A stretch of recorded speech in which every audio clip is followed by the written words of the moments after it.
I'm going to try to show you the crap that's in the bore here, if I can do this. Without dropping the bike over.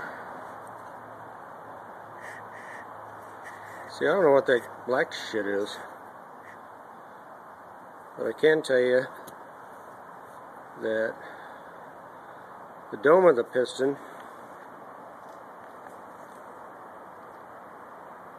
comes up above the top of the cylinder. So we'll take a look at ring gap here in a minute. What's all this black shit?